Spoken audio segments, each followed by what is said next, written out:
Tim, thank you so much for jumping in and having this conversation about NFTs. I am very much looking forward to learning more about MetaJax and what you do as the executive producer. So, can you please introduce yourself to me?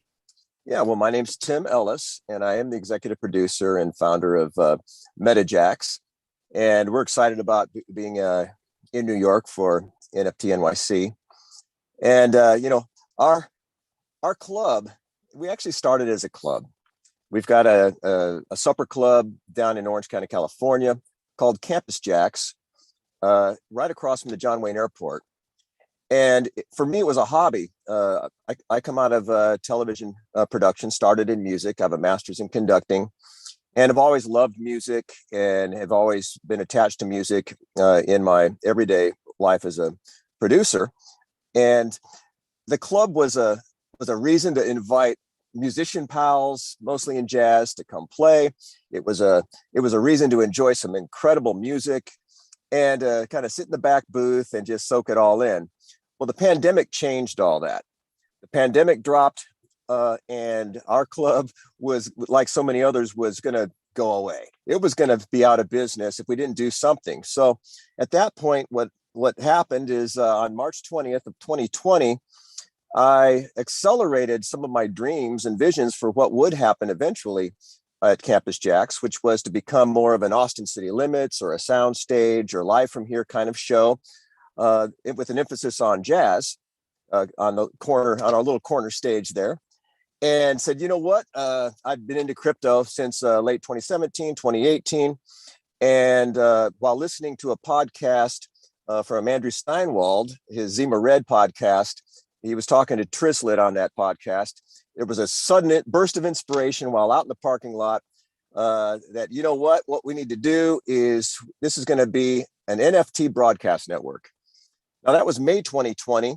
We had started producing shows because all I know how to do is make shows. I don't know how to run a kitchen. I don't know how to run a restaurant. My partner, Jack Jasper, is great at that and has done it for decades. So we started doing a little online TV show. We called it Steamers Jazz at Jack's, and with Tony Guerrero and Terrence Love. And we ended up having great jazz players from all over the world join us remotely for several months there. We continued the show and we started live streaming real performances in front of live audiences starting June 4th, 2020. And now since then, we've live streamed over 200 shows. Our artists represent more than 100 Grammy Awards. And one thing has led to another. And we've started the adventure of capturing these elements to tokenize them into NFTs.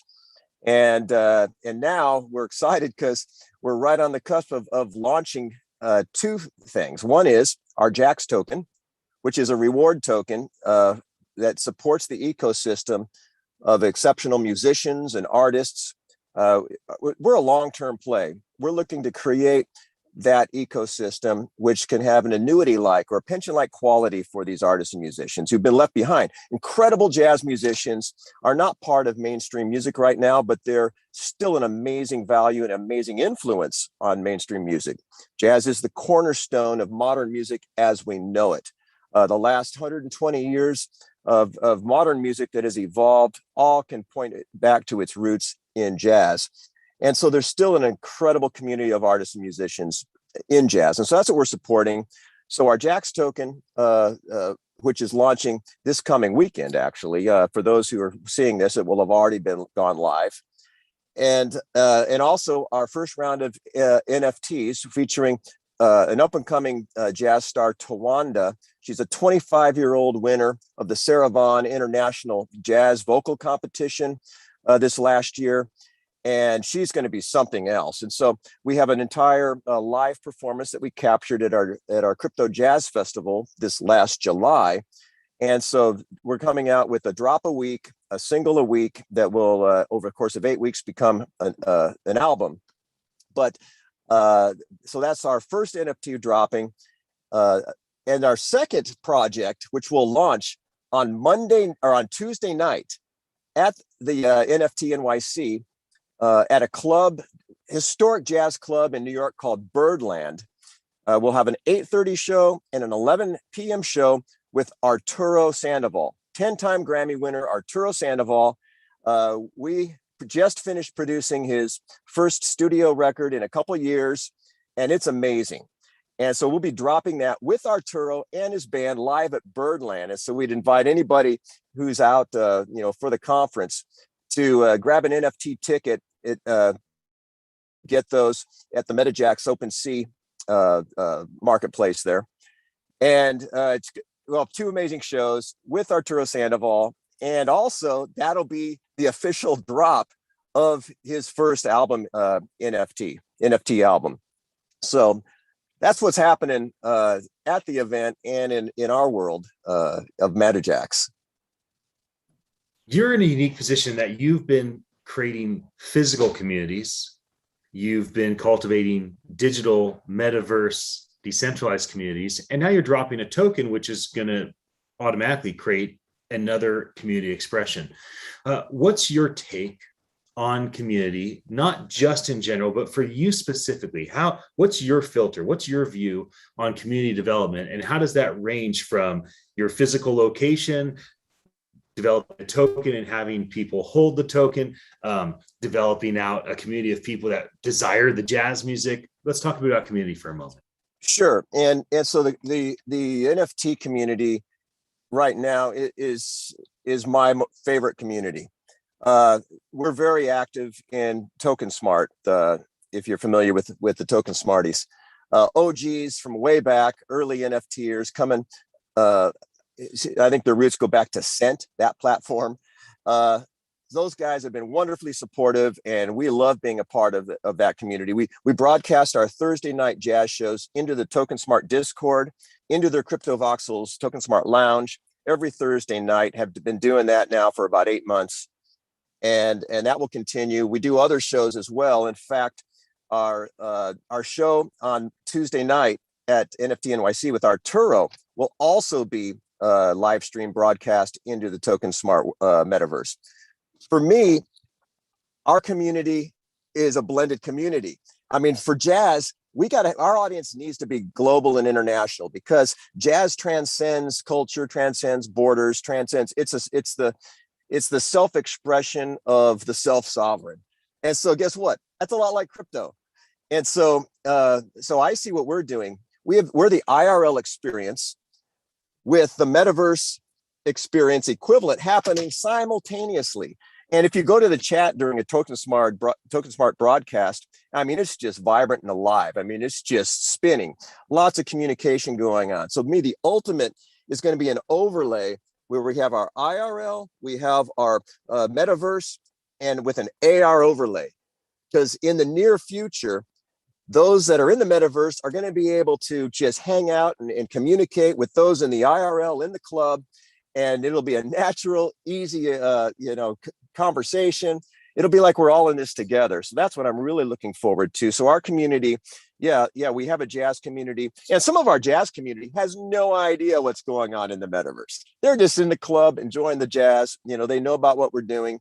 But in the metaverse, they know all about what we're doing in the club. And in our Crypto Jazz Festival, we had a great community of from the crypto side of things, from the NFT world, hanging out with us IRL in July for our Crypto Jazz Festival. And we look forward to seeing them again in New York. But yeah, that's to me, that community is a blended community between IRL and the metaverse. I really like how you have this vision for merging the metaverse with the physical jazz club, having AR connect the physical people that are IRL, and having, all that is being developed connect folks that are, decentralized over to a location. Since you brought that up, let's talk a bit about the future. So if I say to you NFT 2024, what type of things are you hoping for, building for, projecting in the next couple of years in this industry, and specifically for MetaJax? Yeah, so we're incredibly blessed to have a partnership with Whale Street. Whale Street with V Sundaram and with Tubador, and in the background, Metakoven. That they've been amazing and very generous for us. And so the platform, all of our NFTs, and as well as the Jax token, will be available on the Whale Street platform. and it's the innovation that they've done is incredible. So when I talk about the future, some of this is actually being realized now, because for me, the future is that music, the rights to music, the audio itself is going to, the ground zero is going to be the metaverse. We're going to turn this model upside down. So instead of right now, ground zero for music is the real world, and then we kind of like drag it into the metaverse. With Whale Street and with our partnership with the Metaverse guys, we're going to see the metaverse be ground zero for music. And from there, you'll be able to take it with you wherever you go. And that includes ownership. That includes rights management. That includes where the real store of value is, right? And so that the 2024, to me, that will all be realized. The coolest thing that people will notice when they go to Whale Street and they go into the JAX ecosystem where the token and the NFTs live, we've got what I believe is the first NFT media player, and where you're able to actually play your NFT in a playlist fashion. You're able to monitor your staking of those NFTs, your ownership, what piece of that song, for example, that you own through your NFTs, and you're able to also watch it grow. You're able to farm that NFT. If you're holding it, guess what? You're earning JAX, and you're able to watch that grow. So to me, that's an innovation that V and the team at Whale Street have done that doesn't exist yet, as far as I know. I'm glad you jumped in. I guess the future is now. The future is now, and the future is ever evolving. And it's innovators like you that are developing community and learning really how to take what you already were doing, crypto involvement, Jazz Club by John Wayne Airport, in relationships in the NFT space. And how do you bring all these things together to create the future? Final word from you. Imagine you have all the Times Square billboards. You have all 5,000 attendees at NFT NYC. They're looking at your statement. What's a statement you might leave all of us with? Music 3.0 is here. That's good. I'm with you. Everybody, Music 3.0 is here. If you're watching us live or if you see the archive of this, thank you for your attention. My name is Ian Utilli. I'm one of the co-producers at NFT NYC, and I'm grateful to bring our friends like Tim Ellis here to have you meet them. Tim, again, thank you so much for joining us, for joining me, and I'll see you in New York very, very soon. A pleasure. Thank you, Ian. And final thing, shout out to Jeff Crane and all the party